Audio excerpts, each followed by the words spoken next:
So dear aspirants, ఈరోజు మనము కొత్త టాపిక్ గురించి చర్చించుకోబోతున్నాము. సో కొత్త యూనిట్ అంటే ఇండియన్ ఎకానమీలో is a fourth unit. So fourth యూనిట్లో ఉంది ద్రవ్యం, ద్రవ్యోల్బణము, బ్యాంకింగ్ అండ్ ప్రభుత్వ విత్తం. అంటే దాంట్లో so demonetization of the cash ఉంది, ఓకే, అండ్ బ్లాక్ మనీ ఉన్నాయి, అండ్ బడ్జెట్ ఉంది. బడ్జెట్ కూడా నేను మీకు విపులంగా వితౌట్ పేపర్తో నేను నీకు డేటా ఇస్తాను, ఓకేనా. Already so AP economy budget చేసేస్తున్నాము, రెడీగా ఉన్నాయి. సో మీకు సెండ్ చేస్తాము.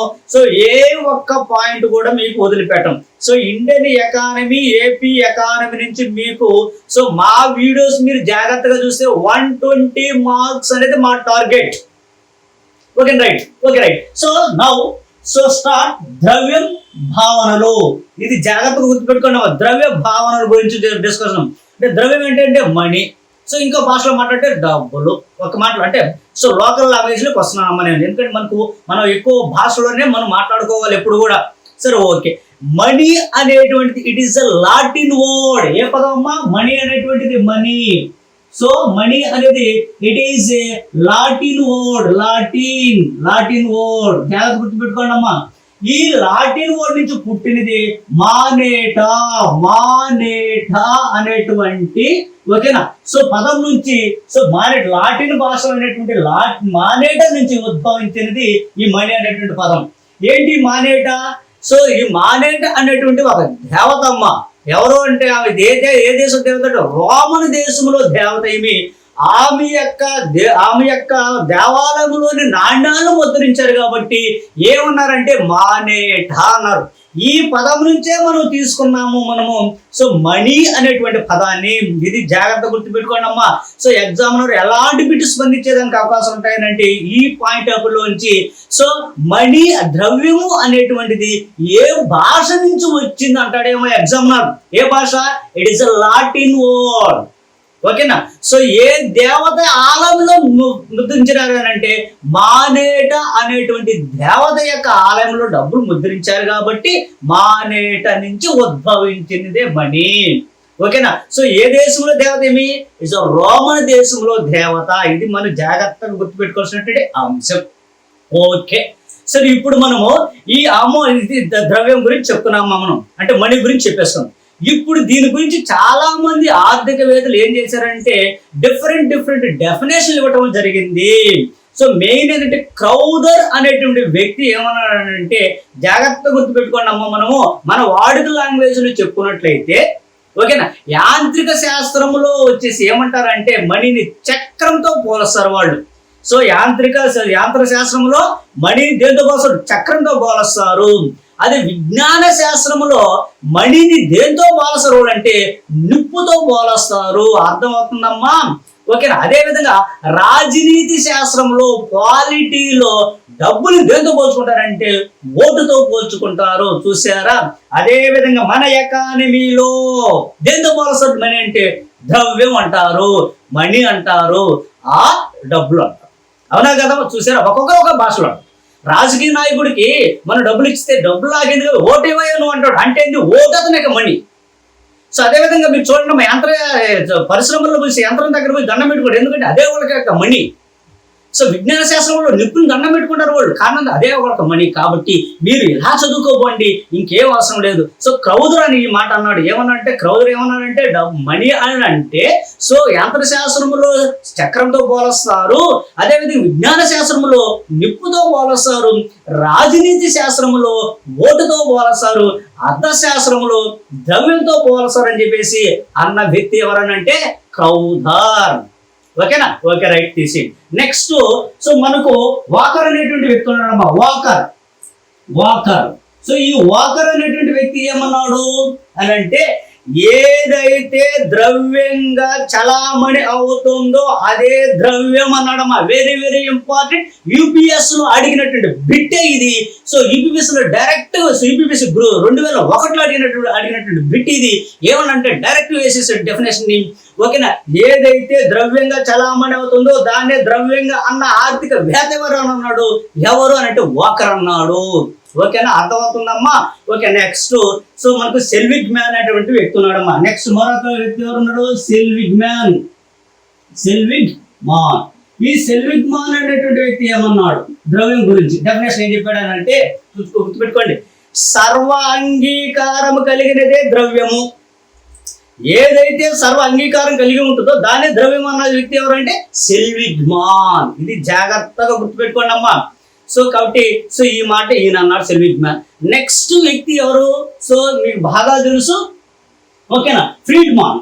సో ఫ్రీడ్మాన్ ఏమన్నాడు? So Fried very very important, Friedman. So Friedman, so Milton Friedman అంటారు ఈయన్ని. ఈ మిల్టన్ ఫ్రీడ్మాన్ ఏమన్నాడు? సో ఏదైతే తాత్కాలిక ద్రవ్య శక్తి విలువ అన్నాడు, అంటే తాత్కాలిక శక్తి విలువ, వినిమయం శక్తి విలువ. అంటే మనం అమౌంట్ ఎత్తుకొని పోతున్నాము, వస్తువు కొన్నాం, అది తాత్కాలిక శక్తి, కొనుగోలుకి ఏంది ఇది? తాత్కాలిక శక్తి. కాబట్టి దాన్ని ద్రవ్యం అని చెప్పేసి అన్న వ్యక్తి ఎవరన్నా అంటే ఎవరు? సో ఎవరు? ఫ్రీడ్మాన్. ఓకేనా? సో ఇది జాగ్రత్తమ్మా. ఏదైతే తాత్కాలిక శక్తి కొనుగోలు విలువ అన్నాడు దాన్నే ద్రవ్యం అని. ఇది జాగ్రత్తగా గుర్తుపెట్టుకోవాలి మీ డెఫినేషన్. ఇది అడిగేశాడు ఆల్రెడీ. ఏమన్నాడు? సో ఏదైతే తాత్కాలిక కొనుగోలు శక్తి కలిగినది దానే ద్రవ్యం అన్న ఆర్థికవేత్త ఎవరని అన్నాడు. ఎవరు అని అంటే ఎవరమ్మా? సో ఫ్రీడ్మాన్. ఓకేనా? సో కాబట్టి ఈ డెఫినేషన్ చాలా జాగ్రత్త పెట్టుకోవాలి. 4 ఇచ్చారు. ఎవరెవరు? సో క్రౌదర్ ఇచ్చాడు, వాకర్ ఇచ్చాడు, ఫ్రీడ్మాన్ ఇచ్చాడు, అండ్ దెన్ సెల్విగ్మాన్ ఇచ్చాడు. ఈ 4 మీద 2 మీద ఆల్రెడీ స్పందించేశారు ఎగ్జామినర్. కాబట్టి సెల్విగ్మాన్ ఏమన్నాడు? లేదా మ్యాచింగ్ ఇచ్చేమో. ఓకేనా? సో ఏదైతే ద్రవ్యంగా కొలబడుతుందో దాన్నే ద్రవ్యం అన్నాడు వ్యక్తి ఎవరు? ఓకే, ఎలాంటి బిట్స్ స్పందించేదానికి అవకాశం అంటే మ్యాచింగ్ ఇచ్చేదానికి అవకాశం అంటే ఆల్రెడీ మెయిన్ ఎగ్జామ్లోనే వాళ్ళిద్దరు గురించి అడిగారు. ఫ్రీడ్మాన్ గురించి అడిగేశాడు, అంటే సో వాకర్ గురించి ఆల్రెడీ అడిగేశారు. ఓకే, ఇది జాగ్రత్తగా మనం గుర్తుపెట్టుకోవాల్సినటువంటి అంశం. ఓకే, ఇప్పుడు ఈ ద్రవ్యం గురించి మనము ఒక క్రమబద్ధకంలో వద్దామా, ఒక క్రమబద్ధమైనటువంటి ఆర్డర్లో మనము వద్దామమ్మా. Okay, right. సో డెఫినేషన్ అయిపోయింది. ఓకేనా? అదే విధంగా సెల్విగ్మాన్ డెఫినేషన్ చెప్పేసాము, వాకర్ డెఫినేషన్ చెప్పేసాము. సో ఇంకేం అవసరం లేదు మనకు ఇక్కడ. సో నెక్స్ట్ మనం వెళ్ళాల్సిన ఏరియా ఏంటి అని అంటే జాగ్రత్త గుర్తుపెట్టుకోండి అమ్మా. సో చూడండి, వేర్ థింగ్స్ ఏంటి ఇక్కడ అంటే ద్రవ్య భావనలలో ఇప్పుడు ఒక క్రమబద్ధత చూద్దాం. ఫస్ట్ ఏం చేశారని అంటే సో వస్తువుని ద్రవ్యంగా ఉన్నాడు. ద్రవ్య క్రమ పద్ధతి చూడమ్మా. ద్రవ్య క్రమ పద్ధతి. సో ఏం చూద్దాం? క్రమ పద్ధతి ఆడ చూద్దామా? ద్రవ్యం ఎట్లా వచ్చేసింది అనేది. సో ఫస్ట్ ఏంటంటే వస్తువుగా మనం ద్రవ్యంని పిలిచేవాళ్ళం. వస్తు విధానం ఉండేదన్నమాట. సో ఏంటి వస్తు విధానము? వస్తువు ద్రవ్యంగా ఉండేదన్నమాట. వస్తు ద్రవ్యం. ఏంటి వస్తు ద్రవ్యము? సో మీకు చూడండి అమ్మా, వస్తువుల్ని ద్రవ్యంగా ఏర్పరచుకునేవాడు ఒకప్పట్లో. సో మనకు ఉత్తర అమెరికాలో మీరు చూసినట్లయితే టొబాకో అనేటువంటిది వాడికి మంచి సంపద వస్తువు. మనం పూర్వకాలంలో కూడా సో నీకు ఎంత ఆస్తి ఉన్నదిరా అనేవాళ్ళు, ఎన్ని పశువులు ఉండేవరా నీకు బాబు అనేవాళ్ళు. అంటే ఎన్ని పశువులు ఉంటే వాళ్ళకి అంత సంపద ఉన్నట్టు నా అర్థం, ఎంత పొలం ఉంటే అంత ఆస్తి ఉన్నట్టు నా అర్థం. అంటే వస్తు రూపంలోనే వాళ్ళు సంపద అనేవాడు. అదేవిధంగా ఆఫ్రికా కంట్రీలో మీరు చూడండి, దంతాలు, ఎన్ని దంతాలు ఉంటే, వేణుగు దంతాలు అంటాం కదమ్మా మనము, ఎన్ని దంతాలు ఉంటే అంత ఆస్తి వాళ్ళకు ఉన్నట్లు. ఇది జాగ్రత్త అమ్మా. అంటే ఒకప్పుడు వస్తువునే ద్రవ్యంగా కొలుచుకునే వాళ్ళు. ఇది జాగ్రత్త. ఉత్తర అమెరికాలో పొగాకుని ద్రవ్యంగా కొలుచుకునే వాళ్ళు, ఆఫ్రికా కంట్రీలో ఏం చేసేవాళ్ళు? ఓకే, దంతాలనే సో వాళ్ళు ద్రవ్యంగా కొలుచుకునేవాళ్ళు. ఇలా మీరు తీసుకెళ్ళిపోవాలి ఒక పద్ధతి. తర్వాత మళ్ళీ ఏం చేసాం మనము? లోహ ద్రవ్యాన్ని ఏర్పాటు చేసుకున్నాం. ఫస్ట్ వస్తు ద్రవ్యము, రెండేదంటే లోహ ద్రవ్యము. లోహ ద్రవ్యం ఏంటి? లోహ ద్రవ్యము లోహాన్ని ఉపయోగించారు మనం. సో మీరు చూడండి అమ్మా, రాజుల కాలంలో మనం శాతవాహన కాలంలో ఓకేనా 14 నాణ్యాలు అని చెప్పేసి అన్నాం. అవునా కదమ్మా? అన్నాం. అదే విధంగా శాతవాహన కాలంలో అధిక మోతాదులో ముద్రించిన నాణ్యాలు అంటే సీసం నాణ్యాలు అన్నాం. అవునా కాదా? మీరు చూడండి, కర్షపణాలు అన్నాం. ఓకేనా? సో కర్షపణాలు అంటే ఏంది? సో కాబట్టి ఇలా మీరు చూడండి, ఆ రోజుల్లో సో గౌతమ పుత్ర శాతకర్ణి శకరాజుని సహపాలుని ఓడించి ఓకేనా వెండి నాణ్యాల ముద్ర ప్రతిరూప ముద్రించాడు అనమాట. అవునా కదా? వెండి నాణ్యాలు ఉన్నాయి, అంటే లోహ నాణ్యాలు, రాగి నాణ్యాలు ఉన్నాయి, ప్రోటీన్ నాణ్యాలు ఉన్నాయి ఆ రోజు. అంటే లోహం వాడారమ్మా అక్కడ. ఓకే, అదేవిధంగా కోటిలింగాల దగ్గర చాలా నాణ్యాలు దొరికినాయి మనకు.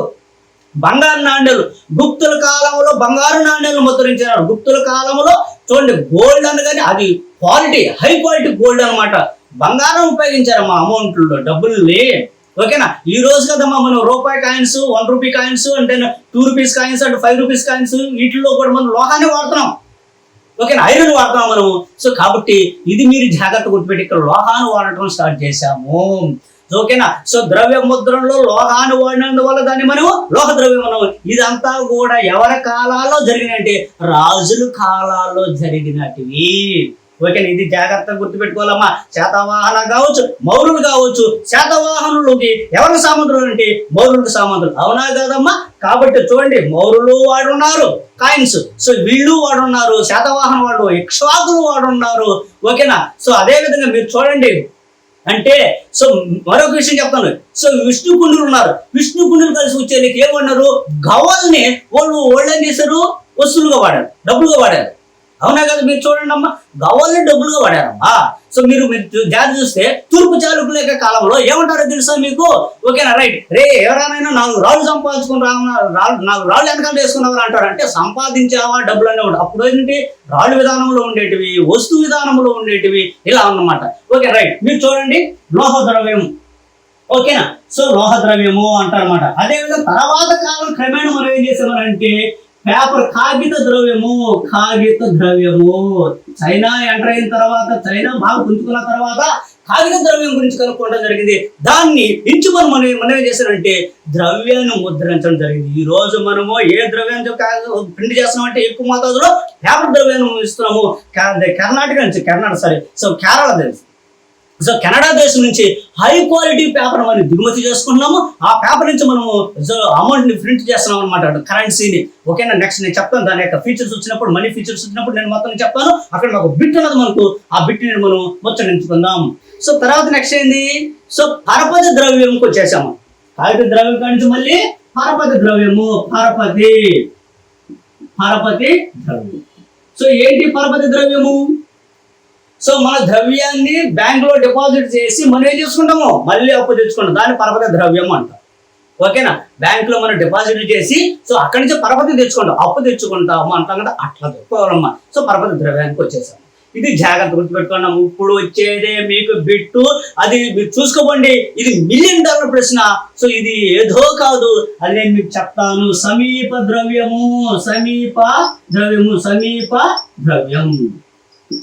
సో సమీప ద్రవ్యం ఏంటి? సమీప ద్రవ్యం అంటే జాగ్రత్త కొట్టుకోండి. సమీప ద్రవ్యం అంటే మనకు సమీప ద్రవ్యం అంటే ట్రెజరీ బిల్లులు, బాండులు, అర్థమవుతుందమ్మా? హుండీలు, ట్రెజరీ బిల్లులు, బాండ్లు, ఇవన్నీ కూడా మనకు సమీప ద్రవ్యాన్ని కిందకే వస్తాయి. ఈ బిట్ అడిగేశాడు ఆల్రెడీ. సో అర్థమవుతుందమ్మా నేను చెప్పేది? 2007లో జూనియర్ లెక్చరర్ ఎగ్జామ్ పడితే సో ఈ ఎగ్జామ్ లో అడిగాడమ్మా, ఏమన్నాడు? క్రింది వానిలో సమీప ద్రవ్యం ఏది అన్నాడు. ఏం పెట్టాడు ఆన్సర్ లో చెప్పనా? సో ఏం చెప్పాడంటే ట్రెజరీ బిల్లులు పెట్టాడమ్మా. అర్థమవుతుందా? లేదా అన్ని పెట్టేసి పైవన్నీ అని కూడా ఆన్సర్ అడుగుతాడు. ఇది జాగ్రత్తగా గుర్తుపెట్టుకోండి. Okay, right. సో ఇది ఒక క్రమ పద్ధతిలో మనకు ద్రవ్యం వచ్చేసింది. సో ఫస్ట్ వస్తువు రూపంలో ద్రవ్యం ఉండింది, లోహ ద్రవ్యం ఉండింది, కాగిత ద్రవ్యం ఉండింది, పరపతి ద్రవ్యం ఉంది, సమీప ద్రవ్యం ఉండేది. Very very important. సో వస్తు ద్రవ్యం ఇంపార్టెంట్, లోహ ద్రవ్యం ఇంపార్టెంట్. ఓకేనా, రైట్. సో ఇది మనకు సో మెయిన్ థింగ్స్ అనేటువంటిది ఇప్పుడు వచ్చేసింది. ఇప్పుడు మనము ఎందుకు పేపర్ ద్రవ్యానికి అధిక ప్రాధాన్యత ఇస్తున్నాము? ఒకప్పుడు పురాతన కాలంలో మీరు జాగ్రత్తగా ఆలోచిస్తా ఉంటే వస్తువు మార్పిడి విధానమే కాదా ఉండింది, అవునా కాదమ్మా? బార్టర్ సిస్టమే కదా ఉండింది. అప్పుడు బార్టర్ సిస్టమ్ నుంచి ఎందుకు ఇప్పుడు మనం కరెన్సీలోకి వచ్చాము? రానాటికి రీజన్ ఏంటి? ఇది మనం జాగ్రత్తగా ఆలోచించాల్సిన అంశం కాదా? ఒకప్పుడు మన యొక్క కరెన్సీలు అంతా కూడా ఉన్నాయమ్మా, లేవు. పూర్వకాలంలో నాగరికత డెవలప్ అయిన తర్వాత ఓకే, మరి సింధు నాగరికత పరిస్థితి ఏంది? మలివేద నాగరికతలో పరిస్థితి ఏంది? మీరు ఒక్కసారి హిస్టరీకి వెళ్ళి వచ్చినట్లయితే మీరు చూడండమ్మా, అప్పుడు ఎంత అయింది? వస్తువు మార్పిడి విధానం ఉండింది అనమాట. వస్తువు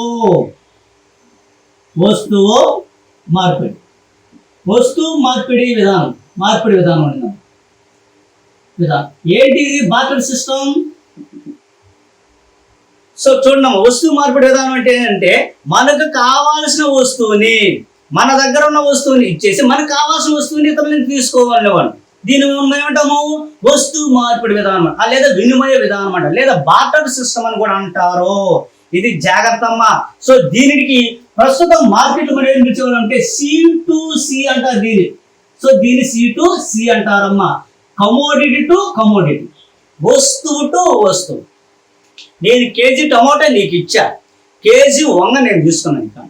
కాబట్టి నేను వస్తువు ఇచ్చాను, నువ్వు నాకు వస్తువు, కానీ మనీ ట్రాన్సాక్షన్ జరగలేదు. ఇది పూర్వకాలంలో ఉండేది. కాబట్టి సో ఇదమ్మా. సో కాబట్టి ఇప్పుడు ప్రస్తుతము మన మార్కెట్లో ఏ విధానం ఉండాలి, ఇది చాలా కీలకమైన విషయం అమ్మా. చూడండమ్మా, మనం ప్రస్తుతం మన మార్కెట్ ఉంది C to money, money to commodity, commodity to money, money to commodity. So ఆ ద్రవ్య విధానం గురించి మనం కర్మపద్ధతిగా చెప్తున్నాం కదమ్మా. ఎందుకు ద్రవ్యానికి అంత ఇంపార్టెంట్ ఇస్తున్నారు? ఒకప్పుడు మనం ప్రాచీన కాలంలో మీరు జాగ్రత్తగా మీరు చూసినట్లయితే ఏ విధానం ఉండింది? వస్తు మార్పిడి విధానం ఉండేది. అవునా కదమ్మా? వస్తువు మార్పిడి విధానం గురించి ఒక 2 నిమిషాలు మాట్లాడుకుందామా. వస్తువు మార్పిడి విధానము. సో ఈ వస్తువు మార్పిడి విధానం గురించి మనం ఒక 2 నిమిషాలు మాట్లాడుకోవాలి. ఎందుకంటే మన ప్రాచీన కాలంలో మనం ఫాలో అయింది ఇదే. సో మీకు చెప్పాను, ఉత్తర అమెరికాలో కూడా ఏంది? సో టొబాకో అనేటువంటిది ఒక వస్తువు. అదే ఆఫ్రికాలో ఏంది? దంతాలు అనేది ఒక వస్తువు. మనకు కూడా ఉండే వస్తువులు ఎన్ని వస్తువులు ఉంటే అంత ఆస్తి ఉన్నట్టు అని అర్థం. మీకు నేను హిస్టరీ కూడా చెప్పాను మీకు కొంచెం. Okay right. సో ఇప్పుడు మనం జాగ్రత్తగా చూస్తే ఒకప్పుడు వస్తువు మార్పిడి విధానం అంటే ఏంది? సో తనకు కావాల్సిన వస్తువుని తీసుకోవాలంటే ఏం చేయాలి? సో ఒక వస్తువుని ఇచ్చి, తన దగ్గర ఉన్న వస్తువు ఇచ్చి తనకు కావాల్సిన వస్తువుని తీసుకునేవాడు. దాని వస్తువు మార్పిడి విధానం. ఇప్పుడు సపోజ్ నాకు టమోటా కావాలి, నా దగ్గర చింతపండు ఉందమ్మా, నేను చింతపండు ఇచ్చాను, టమోటా తీసుకునేవాడిని. అంటే అది వస్తువు మార్పిడి విధానం. దాన్ని ఏమంటారంటే కమోడిటీ టు కమోడిటీ, అంటే వస్తువు టు వస్తువు అన్నమాట. కాబట్టి సో పురాతన అతి ప్రాచీన కాలంలోనే ఏ విధానం ఉండేది అంటే C2C ఉండేది, అంటే కమోడిటీ టు కమోడిటీ ఉండేది. ఇది ప్రస్తుత ఆర్థిక వ్యవస్థ ఏ విధానం ఉందంటే C2M, M2C, commodity to money, money to commodity. జాగ్రత్త గుర్తుపెట్టుకోండి అమ్మా, ఇది జాగ్రత్త. ప్రస్తుత మార్కెట్ లో మనకు ఏ విధానం ఉండదు? ప్రస్తుతం అడిగినాడా, ప్రాచీనం అడిగినాడా? ప్రాచీనం అడిగితే బిట్కి ఆన్సర్ మారిపోతుంది, ప్రజెంట్ అడిగితే ఆన్సర్ మారిపోతుంది. ఇది జాగ్రత్తగా మీరు గుర్తుపెట్టుకోవాల్సినటువంటి అంశం అంట. ఓకే, ఎందుకు మనం ప్రాచీన కాలంలో వస్తు మార్పిడి విధానం అనేది, ఇప్పుడు ఎందుకు మనం ద్రవ్య రూపంలో సో అమౌంట్లో ప్రతి ఒక్కటి ట్రాన్సాక్షన్ అంతా కూడా మనీలో వెళ్ళిపోతుంది? కారణం ఏంటంటే సో వస్తువు మార్పిడి విధానంలో అనేక లోపాలు ఉన్నాయి. ఆ లోపాలు ఏంటి? ఈ బిట్టు కూడా అడిగేశాడు. ఈ కంటెంట్ చెప్తాను, కంటెంట్ క్వశ్చన్ నేను డ్రా చేస్తాను. ఇది ఏ సమస్యలు అడిగినది కూడా నేను చెప్తాను మీకు. చూడమ్మా, వస్తువు మార్పిడి విధానంలో లోపాలు ఏంటి? ఫస్ట్ లోపం ఏంటంటే, ఫస్ట్ మనం చూడమ్మా, కోరికలు సమానంగా లేకపోవటం.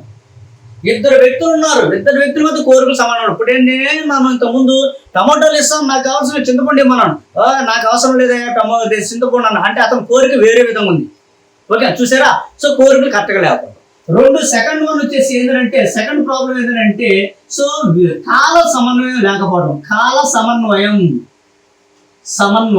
సో కాల సమన్వయం లేకపోవడం. సో కాల సమన్వయం అనేది లేకపోవడం ఏంటి? సమన్వయము. సో ఇప్పుడు నువ్వు చూడండి అమ్మా, సో ఇప్పుడు ఒక్కొక్క కాలాన్ని బట్టి, సీజన్ బట్టి మనకు వస్తాయి. ఇప్పుడు నేనేమంటాను, సో నాకు బాబు మీరు నాకు కొన్ని టమాటాలు ఇవ్వండి అంటాను. సో నేను మీకు సో మ్యాంగో ఇస్తాను అంటాను. మ్యాంగో ఎప్పుడు వస్తాయి? నెక్స్ట్ సమ్మర్లో వస్తాయి. ఇంకా అప్పుడు వరకు ఆగతాడా? ఆగడు. అట్లా కాకుండా మనీ ఇచ్చేస్తే, నువ్వు నాకు టమోటా కేజీ ఇచ్చేసావు, 10 రూపాయలు ఇచ్చేసావు, 10 రూపాయలు ఇచ్చేసావు, నీకు నచ్చింది కొనుక్కుంటాను. Okay right. కాబట్టి కాల సమన్వయం ఇదో పెద్ద సమస్య అయిపోయింది. మరొక సమస్య ఏంటంటే సో వాయిదాల పద్ధతిలో సమస్య.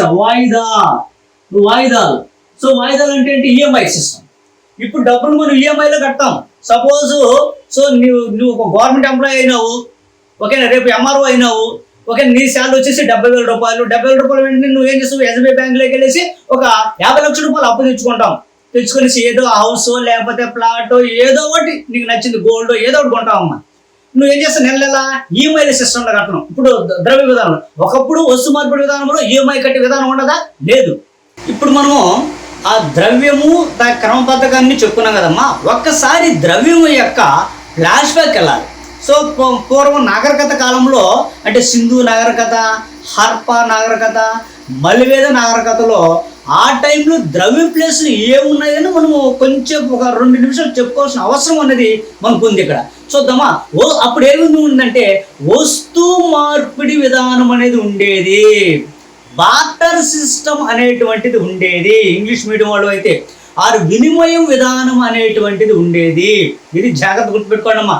సో వస్తు మార్పిడి విధానం ఏంటిది? వస్తు మార్పిడి ఏంటి? మార్పిడి వస్తు మార్పిడి విధానము అంటే ఏంటి? విధానం జాగ్రత్త చూడమ్మా.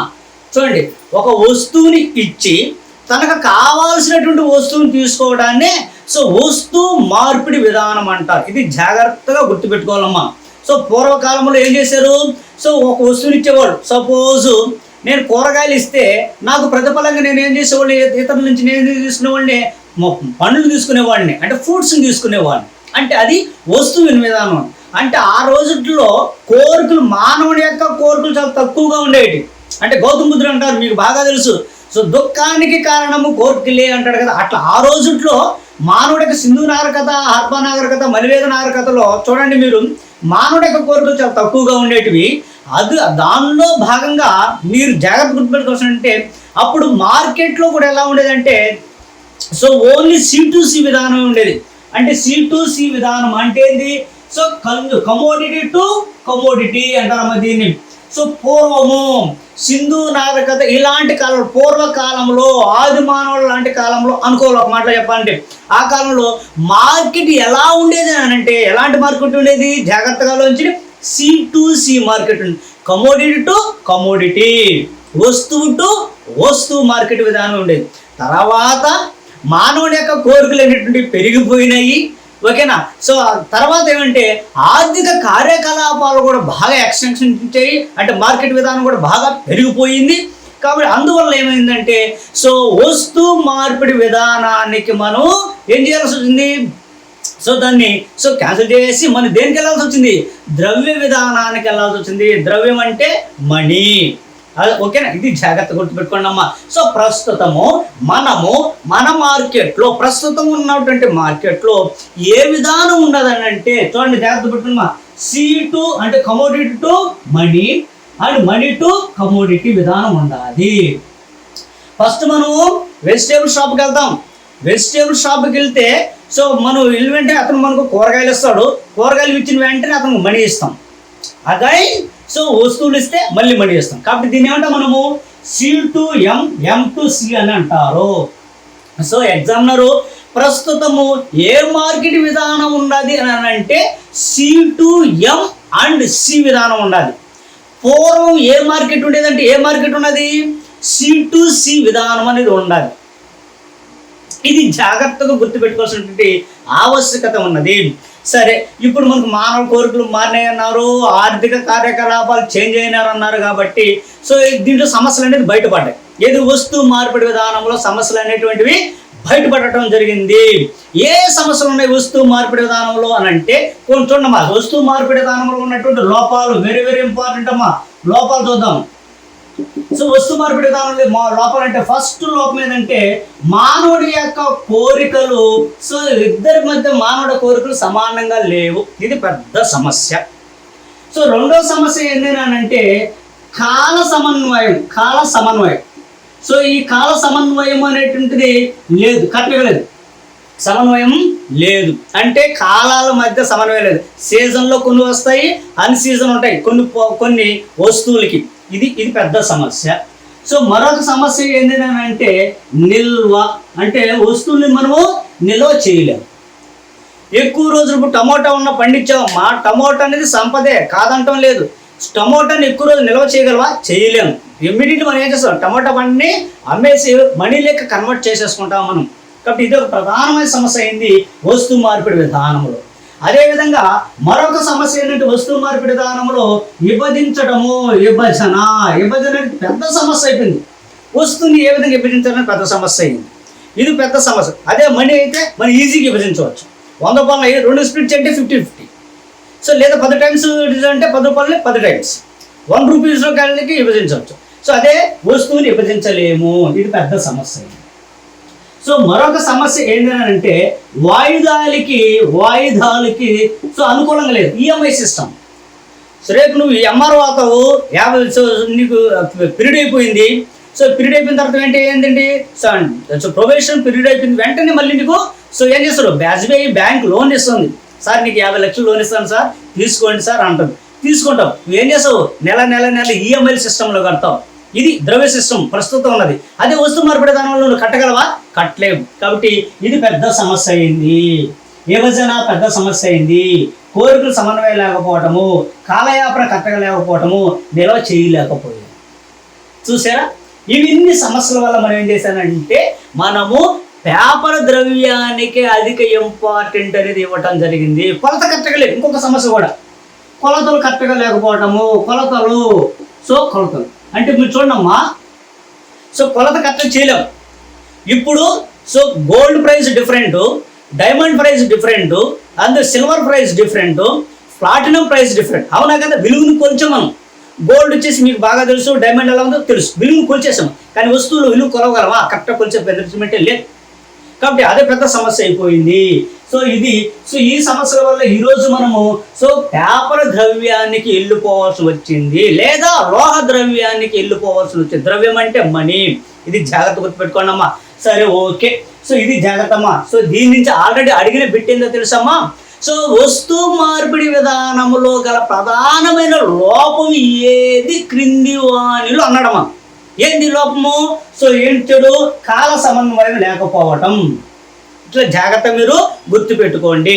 సో ఇప్పుడు వస్తు ద్రవ్యం గురించి డిస్కషన్.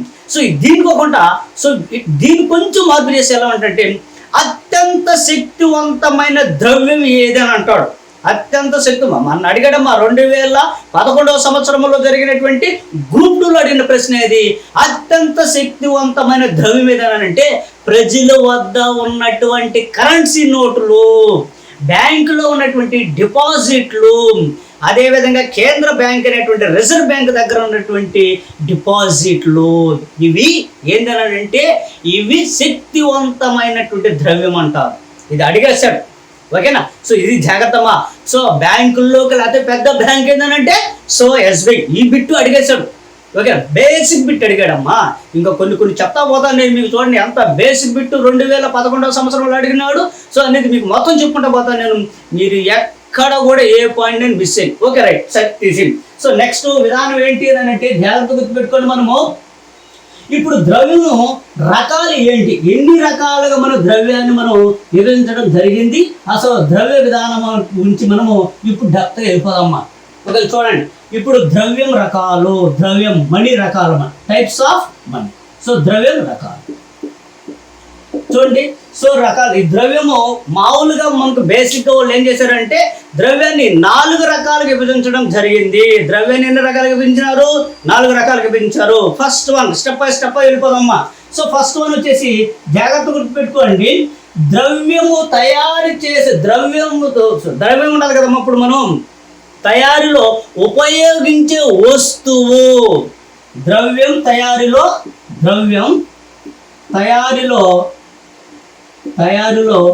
ఉపయోగించేటువంటి వినియోగించేటువంటి ద్రవ్యం, వినియోగించేటువంటి వస్తువు, వినియోగించే వస్తువు.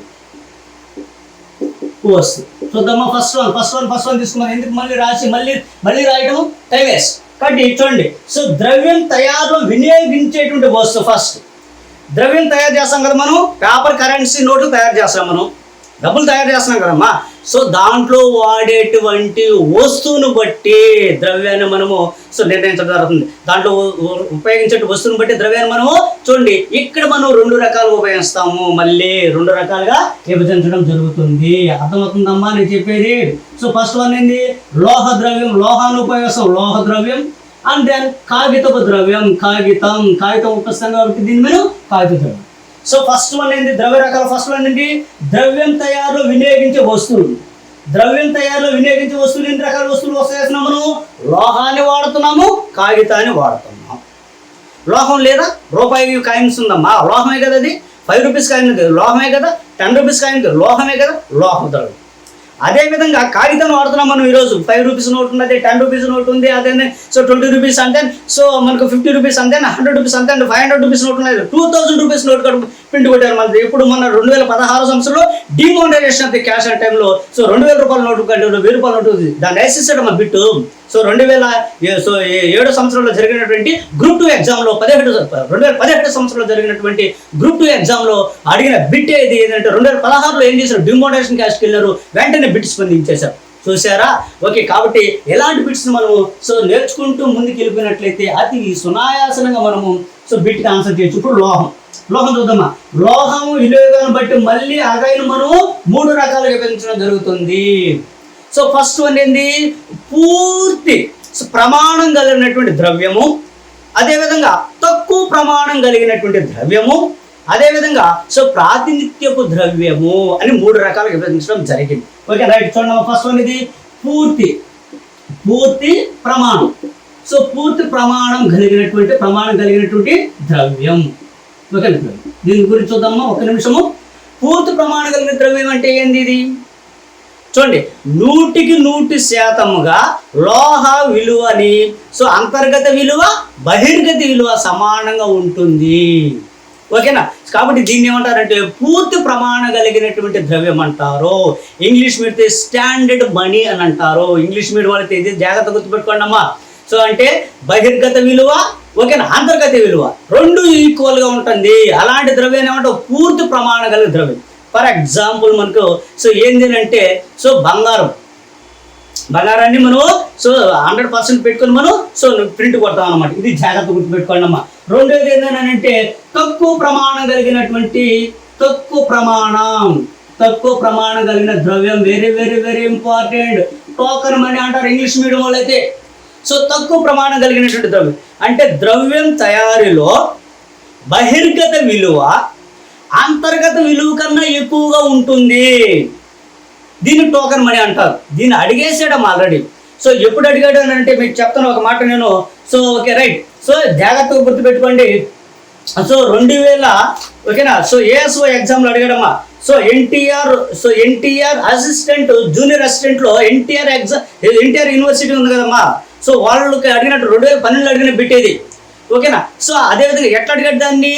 సో మనీ యొక్క విలువ అంతర్గత విలువ కన్నా బహిర్గత విలువ కన్నా ఓకేనా అంతర్గత విలువ అనేటువంటివి తక్కువగా ఉన్నట్లయితే ఏంది అని అన్నాడు. అది టోకన్ మనీ. అంటే బహిర్గత విలువ కన్నా ఓకేనా అంతర్గత విలువ తక్కువగా ఉంటుంది ఇక్కడ. సపోజ్ మరి మీరు టీ షాప్లో పోతారు, కాఫీ తీసుకుంటాడు, టోకన్ ఇస్తాడు. ఆ టోకన్ ఏంటి? Plastic token. అది దాని విలువ ఎంత? అదే టీ విలువ ఎంత? టీ విలువని ఇండికేషన్ చేస్తుందా కదా, అవునా కదా. ఇది మా జాగ్రత్త గుర్తుపెట్టుకోండి అమ్మా. ఈ బిట్ని అడిగేస్తారు. ఎన్టీఆర్ యూనివర్సిటీ ఉంది కదమ్మా. సో అసిస్టెంట్ జూనియర్ అసిస్టెంట్ పోస్టులు పడితే 2012 సంవత్సరంలో ఈ బిట్ని ఆల్రెడీ ఎగ్జామినర్ స్పందించి ఉన్నాడు. ఎలా మీరు తీసుకుంటా పోండి. నేను ఎక్కడ ఏ బిట్ని ఏ సంవత్సరంలో అడిగిన మొత్తం నేను చెప్తాను. మీరు చేయాల్సింది ఒకటే, వచ్చిన నోటిఫికేషన్ని సద్వినియోగం చేసుకోండి. అదొకటే. ఒక్క పోస్ట్ ఇచ్చినా కానీ మనము పోస్ట్ కొట్టామని లేదండి, అది కాన్సెప్టే తప్ప పోస్ట్ పడలేదని చెప్పేసి నిరుత్సాహంగా ఉండబాకండి. ఎన్ని సంవత్సరాలు నిరుత్సాహంగా ఉంటారు? కొట్టండి. ఒకటి ఉన్నాయి కానీ నాకెందుకు రాదని చెప్పేసి డేర్ చేయండి, పోస్ట్ కొట్టండి. ఓకేనా రైట్. సో నెక్స్ట్ మనం చూడండి తక్కువ ప్రమాణం. అదేవిధంగా ప్రాతినిధ్య ద్రవ్యం.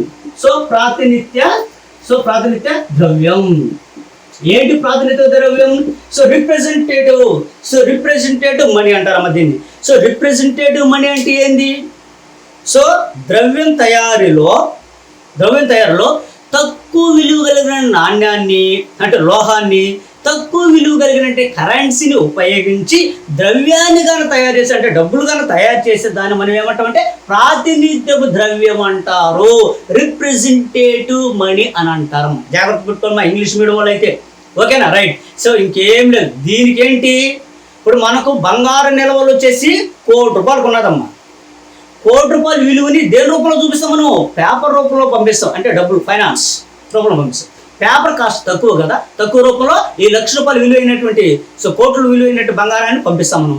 కాబట్టి ఇది జాగ్రత్త గుర్తుపెట్టుకోండి. ఓకేనా. మనకు వచ్చేసింది ఏది? లోహ ద్రవ్యం. లోహంతో 3 రకాలు: పూర్తి ప్రమాణం కలిగిన ద్రవ్యము, స్టాండర్డ్ మనీ, అండ్ తక్కువ ప్రమాణం కలిగిన ద్రవ్యము, అండ్ ప్రాతినిధ్యపు ద్రవ్యము. 3 రకాలు అండ్ అయిపోయి. నెక్స్ట్ మన ఏంది? కాగితపు ద్రవ్యం. ద్రవ్యాన్ని తయారు చేయడం అంటే డబ్బుల్ని తయారు చేయడంలో పేపర్ గాన ఉపయోగించినట్లే దాన్ని ఏమంటాం మనము? కాగితపు ద్రవ్యం అంటారు. ఇప్పుడు ఎక్కువ మోతాదులో భారతదేశంలో ఉన్నదంటే పేపర్ మనీకి ఎక్కువ ఇంపార్టెంట్ ఇస్తున్నారు. ఈ పేపర్ మనీని మొట్టమొదటిసారిగా ముద్రించినటువంటి దేశం ఏదనంటే చైనా అని చెప్పేసి మీరు జాగ్రత్తగా గుర్తుపెట్టుకోవాలి.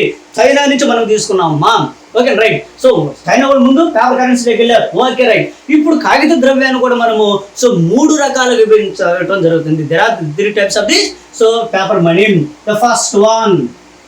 దీన్ని కూడా మనము ఎన్ని రకాలు విభజించామమ్మా? మనము 3 రకాలుగా మనం విభజించడం జరిగింది.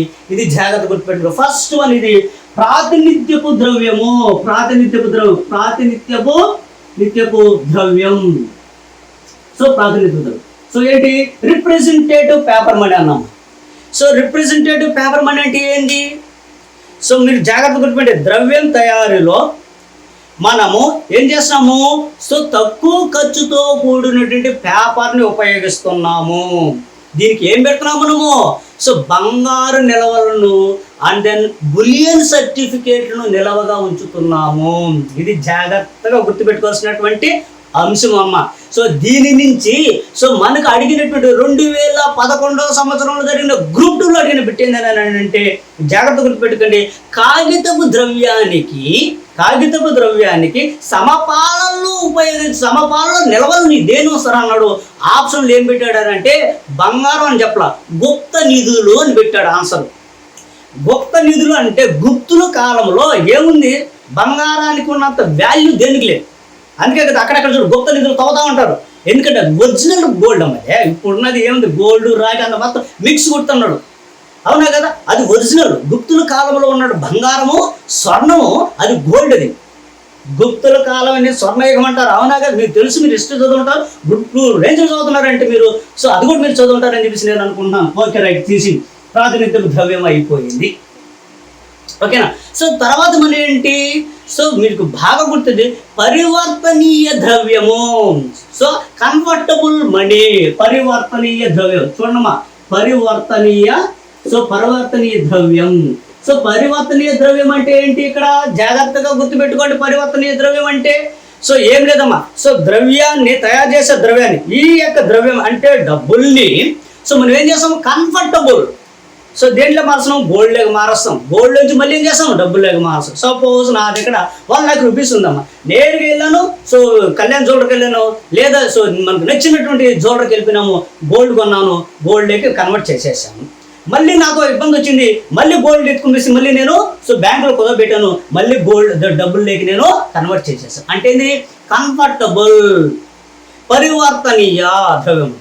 మరే విధంగా అపరివర్తనీయ ద్రవ్యము. అపరివర్తనీయ ద్రవ్యం. అపరివర్తనీయ ద్రవ్యం.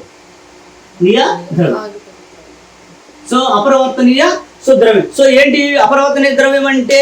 ఇది ఈ ద్రవ్యాన్ని ముద్రిస్తారు, కానీ ఈ యొక్క ద్రవ్య విధానములో పేపర్ గోల్డ్ లేకి కానీ దేంట్లోకి కన్వర్ట్ చేసేదానికి కుదరదు. అర్థమవుతుందమ్మా? ఇది 3 రకాలమ్మా. కాగితపు ద్రవ్యము 3 రకాలు. ఓకేనా. ప్రాతినిధ్యపు ద్రవ్యము అండ్ దెన్ పరివర్తనీయ ద్రవ్యము, అపరివర్తనీయ ద్రవ్యము. ఇది జాగ్రత్తగా మీరు గుర్తుపెట్టుకోవాలి. ఓకేనా రైట్. నెక్స్ట్ మనం ఏంటి? మరొక అంశం ఏంటంటే మనము ద్రవ్య విధానంలో ఎక్కడికి వెళ్ళాలి? ఓకేనా. మెయిన్ ఏరియాస్ అనేటువంటి ఇంకోటి ఏంటంటే ఆమోదయోగ్యతమైనటువంటి ద్రవ్యము. Next one. సెకండ్ వన్ అయిపోయింది. ఓకేనా. And then second first one అయిపోయింది. ఇప్పుడు సెకండ్ వన్ మరొక రకం. 4 రకాలు కదమ్మా ద్రవ్యాలు అని చెప్పుకున్నాం మనం. సెకండ్ వన్ చెప్పుకుందామా. ఆమోదయోగ్యమైన ద్రవ్యము. సెకండ్ వన్ ఆమోదయోగ్యం.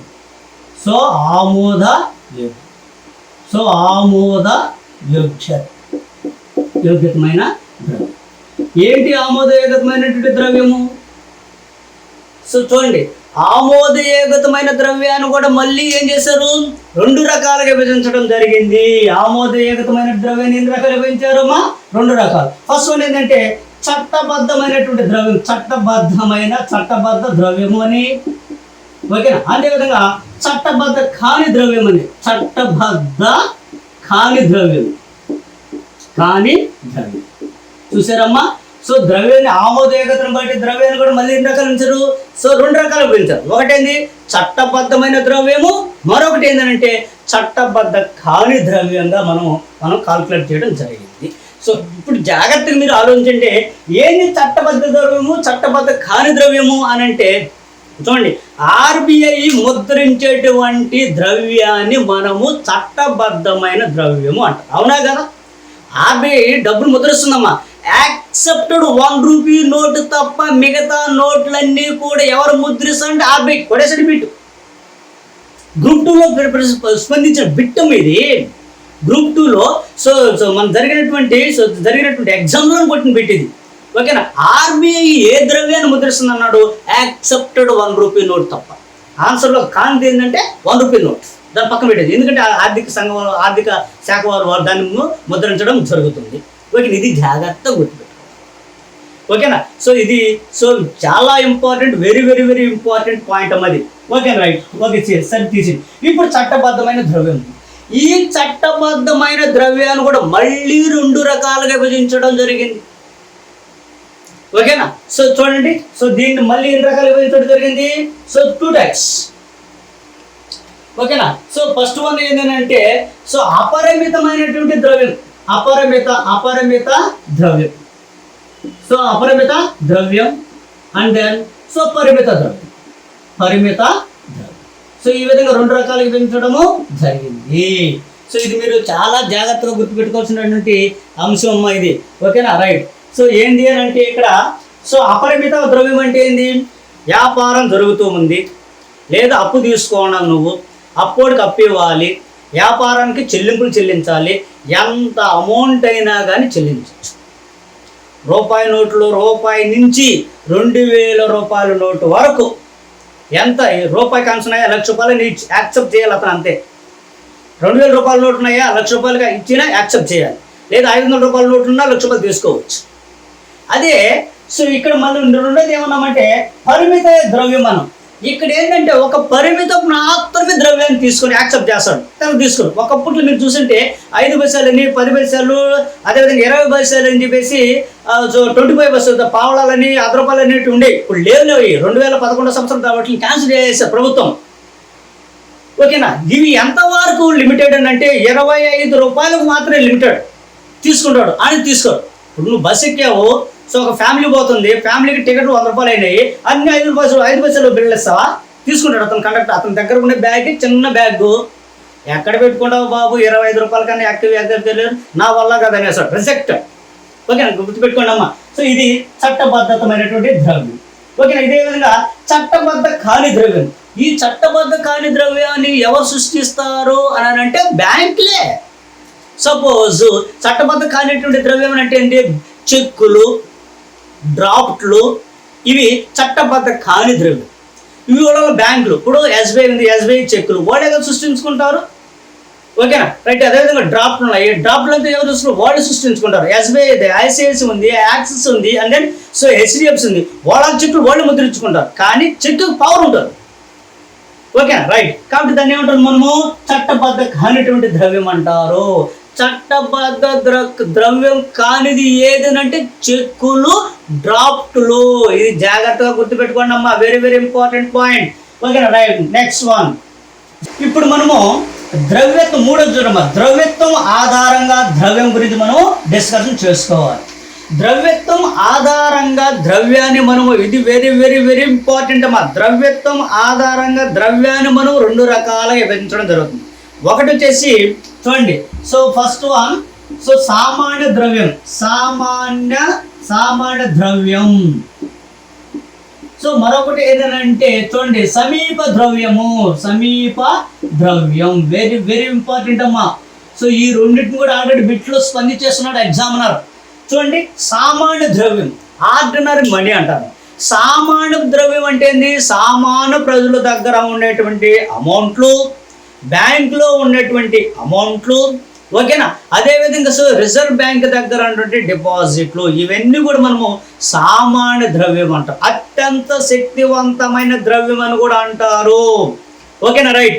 సో ఈ బిట్ని సో మనకు డిఎల్ ఎగ్జామ్లో, సో డిగ్రీ లెక్చరర్స్ ఎగ్జామ్లో ఉన్నటువంటి సో 2012 సంవత్సరంలో అడగడం జరిగిందమ్మా. అదేవిధంగా గ్రూప్ 2లో 2011 సంవత్సరంలో డైరెక్ట్గా స్పందించినటువంటి బిట్ ఇది, ఓకే రైట్. ఇది జాగ్రత్తగా గుర్తుపెట్టుకోండి అమ్మా. సామాన్య ద్రవ్యము అత్యంత శక్తివంతమైన ద్రవ్యం అంటారు, ప్రజల వద్ద ఉండేటువంటి ద్రవ్యం అని కూడా అంటారు. అదేవిధంగా మరొక అంశం, ఇది ఈ బిట్ కూడా అడిగేస్తున్నాడు, సమీప ద్రవ్యము అన్నాడు. సమీప ద్రవ్యము అంటే ఏంది? ట్రెజరీ బిల్లులు, ప్రామిసరీ నోట్లు, అర్థమవుతుందమ్మా నేను చెప్పేది.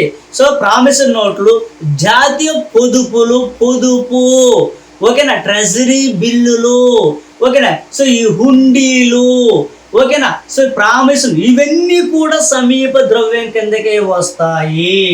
ఈ బిట్టు కూడా ఆల్రెడీ ఎగ్జామ్ అడుగున్నాడు. ఏ సంవత్సరంలో అడుగున్నాడు దీనిని అంటే చూడండమ్మా. సో చూడండి, DO economics statistical officer post అడిగాడు. డైరెక్టర్ అసిస్టెంట్ స్టాటిస్టికల్ ఆఫీసర్స్ 2012 సంవత్సరంలో జరిగిన ఎగ్జామ్స్లో అడుగున్నాడమ్మా ఈ బిట్ని, ఓకేనా. సమీప ద్రవ్యం అంటే ఏందని అన్నాడు. చూసారమ్మా ఎట్లా పడుతున్నాయి బిట్లు. సో మీరు ఇలా జాగ్రత్తగా తీసుకుంటూ పోండి. నెక్స్ట్ మరొకటి నాలుగో రకమైనటువంటి ద్రవ్య విధానం ఏంటి అని అంటే సో అదర్స్, ఇతర రకాలు ద్రవ్యం. సో ఏంటి ఇతర రకాలలో? చాలా రకాలు. ఫస్ట్ వన్ అందులో ఏదని అంటే మీరు జాగ్రత్త పడండి, ఆవర్జ, ఓకేనా, ఆవర్జ. సో ఆవర్జ అంటే ఏంటి? అకౌంట్స్ ఆవర్జ ద్రవ్యం అన్నాడమ్మా. ఆవర్జ ద్రవ్యం అంటే మరొక పేరు ఏంటి? సో ఏంటి మనకు అకౌంట్స్ మనీ అంటారమ్మా, దీన్ని అకౌంట్స్ మనీ అంటారు. సో కాబట్టి జాగ్రత్త గుర్తుపెట్టుకోండి అమ్మా. సో మనకు మామూలుగా ఏంటివి ఆవర్జ అనగానే జనరల్ ఎంట్రీస్ ఉన్నాయి మనకు, జనరల్స్, లెడ్జర్స్, బ్యాలెన్స్ షీట్స్ ఇవన్నీ వల్ల అక్కడ మనం ఏం చెప్తాం, మనం రూపీ అంటాము, అవునా కదా. అదేవిధంగా సో యుఎస్లో కానీ అయితే ఏమంటాం, మనం డాలర్లో కొలుస్తాం, అవునా కదా. జాగ్రత్త గుర్తుపెట్టుకోం. ఈ కంటెంట్ని క్లోజ్ చేసి ఈ బిట్ని సో ఏఎస్డబ్ల్యూలు ఎలాగాడినాడు అంటే సో కాబట్టి రూపాయికి, ఓకేనా, సో రూపం ఇచ్చినటువంటి, ఓకేనా, ఒక ఎంబ్లంని సృష్టించినటువంటి వ్యక్తి ఎవరు అన్నాడు. 2012లో జరిగినటువంటి ఏఎస్డబ్ల్యూలో సో ఏఎస్డబ్ల్యూ ఎగ్జామ్లో అడిగిన డైరెక్ట్ బిట్ ఎవరు అని అంటే డి ఉదయ్ కుమార్ అనేటువంటి వ్యక్తి. సో మనకు ఏం చేశాడు? ఈ రూపాన్ని ఇచ్చాడు. ఈ రూపంలో కదా మనం ద్రవ్యాన్ని కొలుస్తాం, ఓకేనా. డాలర్ మీకు తెలుసు, డాలర్ యొక్క విధానం అనేది మీకు తెలుసు. మన ఈ యొక్క ఎంబ్లంని ద్రవ్యానికి రూపం అంటే ఇది అంటాం, అవునా కదా. ఈ రూపాన్ని ఇచ్చిన వ్యక్తి ఎవరంటే డి ఉదయ్ కుమార్. చూడుకోండి, బిట్ పడుకోండి. సో కాబట్టి ఇది జాగ్రత్త. ఏఎస్డబ్ల్యూ 2012 అడిగిన. సో మరొక అంశం ఏంటంటే వ్యవహార మణి అంటారమ్మా. వ్యవహారక మణి అంటారు. వ్యవహారక ద్రవ్యం అంటే ఏంది? ద్రవ్యం, ఓకేనా. సో మన వ్యవహారంలో ప్రస్తుతం మన యొక్క వ్యవహారంలో అంటే మన మార్కెట్ కార్యకలాపాలలో ఉపయోగిస్తున్న ద్రవ్యమే వ్యవహారక మణి అంటారు. దాని మీద మనకు తెలిసింది, ఓకేనా, రైట్. సో మరి థర్డ్ వన్ ఏంటంటే విశ్వాసనీయత మని విశ్వాసమైనటువంటి మని అంటే ఏంది? ప్రభుత్వ సంస్థ మీద కావచ్చు, ప్రభుత్వాల మీద కావచ్చు, విశ్వాసం ఉండి మనము డబ్బుల్ని ప్రామాణికంగా చూస్తాము. ఇది జాగ్రత్తగా గుర్తుపెట్టుకోవాల్సినటువంటి అంశం, ఓకేనా, రైట్.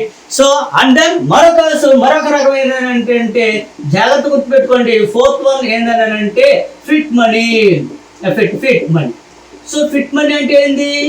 సో అత్యవసర పరిస్థితుల్లో జారీ చేసేటువంటి ద్రవ్యాన్ని మనం ఫిట్ మనీ అంటాం. మన భారతదేశంలో ఈ ద్రవ్యాన్ని కూడా మనము ఇప్పుడు ఉపయోగిస్తాం. ఎందుకంటే యుద్ధాలు జరిగినాయి, ఇలాంటి సమావేశాలు జరిగినప్పుడు అంతా కూడా మనం ఏం చేస్తాం, మనము ఫిట్ మనీని అధిక మోతాదులో మనము సో జారీ చేయడం జరుగుతుంది. ఎలా మీరు చదువుకుంటూ పోండమ్మా, అంతగా మించి ఇంకేమి అవసరమో లేదు.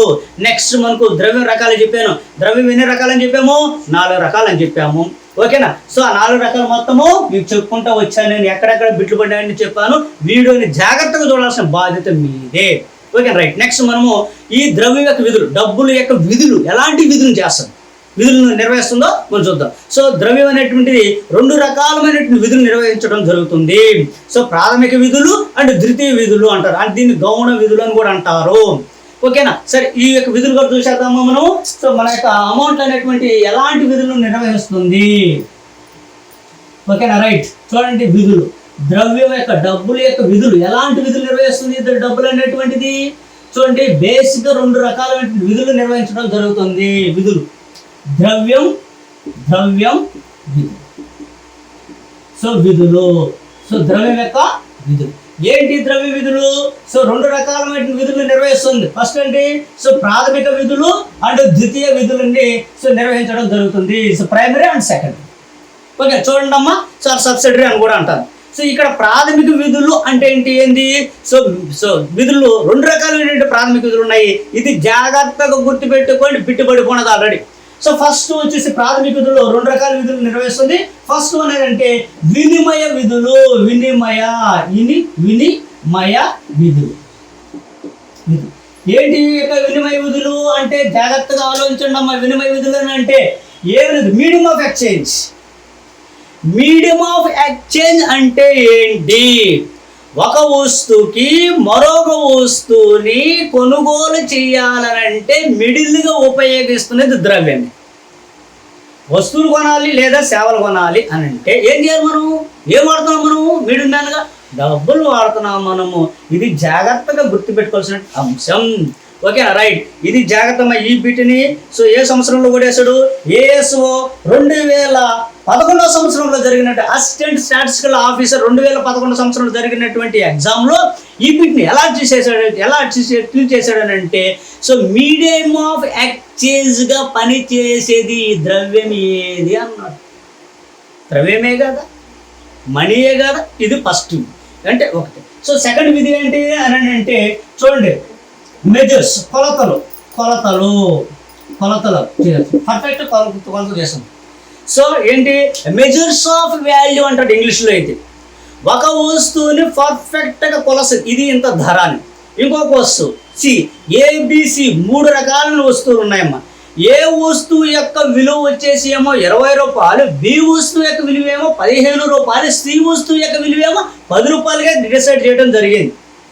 అంటే ఎవరు కొలిచారు ఈ విధంగా, దేంతో కొలిచారు, మనీతో కొలచడమే సాధ్యపడుతుంది. అంటే వస్తువు మార్పిడి విధానంలో ఇది జరగదు.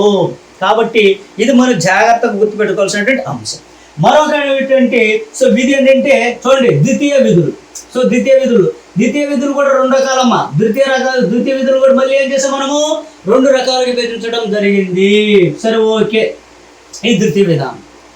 సో ఏంటి 2 రకాలు ద్వితీయమైనటువంటి విధానాలలో జాగ్రత్తగా గుర్తుపెట్టుకోండి. ద్వితీయ విధానాల్లో మనము మీకు బాగా తెలుసు. ద్వితీయ విధానంలో మనకు చూడండి విలువల నిధి, very very very very important అమ్మా. విలువల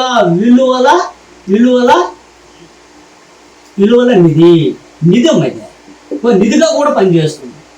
ఏంటి నిధిగా, మనము మీరు చూడండి వస్తువుని నిల్వ చేయలేము, చేయలేము. అదే ద్రవ్యాన్ని అయితే, అదే డబ్బులుగానైతే నిల్వ చేయొచ్చు. నీ తరం కాకుండా నీ పిల్లలకి వాళ్ళ పిల్లలు కూడా నిల్వ చేసేట్టుగా చేయొచ్చు. ఎత్తుకొచ్చి బ్యాంకులో ఫిక్స్డ్ డిపాజిట్ చేసే చాలు, తరతరాల వారికి వడ్డీతోనే రన్ అవ్వాలని చెప్పేసి వేసేసారు. వీళ్ళు రాసేసి వదిలేసినామంటే తరతరాలుగా నిధిగా అయిపోతుంది. కాబట్టి ఈ యొక్క విధిని నిర్వహిస్తుంది. కాబట్టి దీనికి కింగ్స్ అనేటువంటి వ్యక్తి ఏం చేస్తారంటే ఓకే అత్యంత ప్రాధాన్యతమైనటువంటి విధానం అన్నాడు. దీన్ని సో 2011లో జరిగినటువంటి ఏఎస్ఓ ఎగ్జామ్లో ఈ బిట్ని కూడా స్పందించేశాడు. ఏమంటే విలువల నిధి. సో అని దేని అంటే ద్రవ్యాన్నే. కాబట్టి ఈ విధి కూడా నిర్వహించడం జరుగుతుంది. అంటే ద్వితీయ విధి ఇది. ఓకే కాబట్టి ఇది చూస్తున్నాం. నెక్స్ట్ ఏంటి వాయిదాల రూపంలో కూడా చెల్లించేదానికి అనుకూలంగా ఉంటుంది. వాయిదాల రూపంలో ఈఎంఐ సిస్టమ్. సో ఇప్పుడు మనం చూడండి లోన్ తీసుకున్నటువంటిది ప్రతి లోన్కి మనం ఈఎంఐ కడతా ఉంటాం. మనం క్రెడిట్ కార్డు తీసుకున్నా కానీ, లోన్ తీసుకున్నా కానీ, ఎక్కడ తీసుకున్నా కానీ మనము సో ఈఎంఐ సిస్టంలో అనుకూలంగా చేస్తాం. లేదా మనీ ట్రాన్స్ఫర్ చేస్తున్నాం, గూగుల్ పే, ఫోన్పే చేస్తున్నాం, లేదా ఈజీగా ట్రాన్స్ఫర్ చేస్తున్నాం. వాయిదాలకి ఈజీగా అయిపోతుంది. అది వస్తువులు అయితే పోతాయా, ఫోన్పేలో పోతాయా, పోవు. కాబట్టి ఇది మీరు జాగ్రత్తగా గుర్తుపెట్టుకోవాల్సినటువంటి అంశము. జాగ్రత్త అమ్మా. సో సో చూడండి, ద్రవ్య విధులు 2 రకాల విధులు నిర్వహిస్తుంది. ప్రాథమిక విధులు, ద్వితీయ విధులు. ప్రాథమిక విధులు మళ్ళీ 2 రకాలు, వినిమయ విధులు, కొలతల విధులు. అదేవిధంగా ద్వితీయ విధుల్లో 2 రకాలు, విలువల నిధి మరియు వాయిదాల విధానము. అదేవిధంగా కొంతమంది ఆర్థికవేత్తలు ఏం చేశారంటే, సో మీరు దీని మీద చాలా రకాలు చెప్పారు. సో కీన్లే అనేటువంటి వ్యక్తి కూడా చెప్పాడు. ఏమన్నాడు? సో నాట్ ఓన్లీ ప్రాథమిక విధి, ద్వితీయ విధి, అనుసంగకమైనటువంటి విధిని కూడా నిర్వహిస్తుంది అని చెప్పేసి కిన్లీ అనేటువంటి చెప్పాడు. సో కిన్లీ అనేటువంటి వ్యక్తి చెప్పాడమ్మా. ఏంటంటే అనుసంగ విధులు అంటే ఏంటంటే, చూడండి, ద్రవ్యము పంపిణీ చేయటం, ఒకరి నుంచి ఇంకొకరు పంపిణీ చేస్తున్నాం లేదా డిస్ట్రిబ్యూషన్ చేస్తున్నాం, చేయొచ్చు. జాతీయ ఆదాయాన్ని ద్రవ్య రూపంలో కొలుస్తున్నామా లేదా, కొలుస్తున్నాము. మరొక అంశం ఏం చెప్పాడు అంటే, జాగ్రత్త గుర్తుపెట్టుకోండి, ద్రవ్యం అనేటువంటిది సో మనకు అప్పులకి కానీ వీటి కనుక అనుకూలంగా ఉంటుంది అని చెప్పడం జరిగింది కింద. ఇట్లా కాకుండా మరొక వ్యక్తి ఏం చెప్పుకున్నారంటే, జాగ్రత్త గుర్తుపెట్టుకోండి, ఎన్ జింగ్ అనేటువంటి వ్యక్తి. సో ఎన్ జింగ్ అనేటువంటి, సో పాల్ ఎన్ జింగ్ అంటారు. మెయిన్ పాల్ ఎన్ జింగ్. జింగ్ పిన్ కదా మమ్మల్ని అట్టుగా చైనా చైనా పోతారేమో. Okay right. చూడండి, పాల్ అండ్ జింగ్ ఈయన ఏం చేశాడంటే, ఈ ద్రవ్య విధుల్ని 2 రకాలుగా చెప్పినాడు. ఏం చెప్పాడు 2 రకాలుగా అంటే, జాగ్రత్త గుర్తుపెట్టుకోండి. ఈయన మేజర్ 1 ఏం చెప్పాడనంటే, సో నిశ్చలమైనటువంటివి నిధులు అండ్ చలన నిధులను కూడా కలిగి ఉంటుంది అన్నాడమ్మాయన. ఎవరు? So Paul Einzig, very very very important person ఇతను. ఎందుకంటే ఇతని మీద కూడా ఆల్రెడీ బిట్ స్పందించాడు. ఎక్కడంటే assistant director statistical officer post. So 2012లో జరిగినటువంటి ఎగ్జామ్లో ఈయన మీద ఎలాంటి బిట్ స్పందించారంటే, సో సో సో నిశ్చల అండ్ చలన స్థితిలో ద్రవ్య సిద్ధాంతాన్ని ప్రతిపాదించిన ఆర్థికవేత్త ఎవరు అని అన్నాడు. ఎవరు? పాల్ అండ్ జింగ్. ఓకేనా? ఇది జాగ్రత్త గుర్తుపెట్టుకోండి అమ్మా. సో అదేవిధంగా మరొక ఏరియా అయినటువంటి గెషర్ అనేటువంటి వ్యక్తిని గడిపెడతామమ్మా. సో గెషర్ ఈయన వెరీ వెరీ ఇంపార్టెంట్. ఈయన మొదటి ఎలిజిబిలిటీ రాని దగ్గర ఈయన ఆర్థిక సలహాదారుడుగా ఉన్నాడు. ఈయన ఏం చెప్పాడంటే, ద్రవ్యం యొక్క చలన విధానం గురించి చెప్పినాడు. ఎలా చెలిస్తుంది ద్రవ్యం గురించి చెప్పాడు ఈయన ఏం చెప్పాడంటే, ఒక మంచి మాట చెప్పాడు ఈయన. ఆ మాట ఏదో కాదు, ఆ మాట మీకు చెప్తున్నాను చూడండి. ఒక మంచి ద్రవ్యాన్ని చెడ ద్రవ్యం వచ్చేసి పారదోలుతుంది అని చెప్పిన వ్యక్తే ఓకేనా గెషర్ అనే విషయాన్ని మీకు నేను చెప్తున్నాను. ఓకేనా? ఈయన మ్యాక్సిమము సో కొన్ని ఏరియాల్లో ఈయన గురించి చాలా ఆ రోజుల్లో ఎలిజిబిలిటీ రాని దగ్గర పాపులర్ పొందినటువంటి వ్యక్తి ఈయన. ఓకేనా? కాబట్టి దీన్ని దృష్టిలో పెట్టుకొని ఆల్రెడీ ఎగ్జామినర్ స్పందించేశాడు. దేంట్లో స్పందించున్నాడు? ఏఎస్డబ్ల్యూ ఎగ్జామ్స్ 2011లో జరిగినటువంటి ఎగ్జామ్లో అడిగిన బిట్టే ఇది.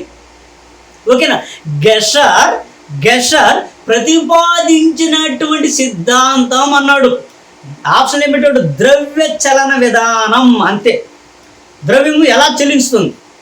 సో మంచి ద్రవ్యాన్ని చెడ ద్రవ్యం ఎలా చేస్తుంది? తరిమి వేస్తుంది. కాబట్టి ఆ చెల్లించే విధానం గురించి తెలియపరిచిన వ్యక్తే గెషర్. కాబట్టి ఏఎస్డబ్ల్యూలో జరిగినటువంటి 2011లో జరిగిన ఎగ్జామ్లో బిట్ స్పందించినాడు.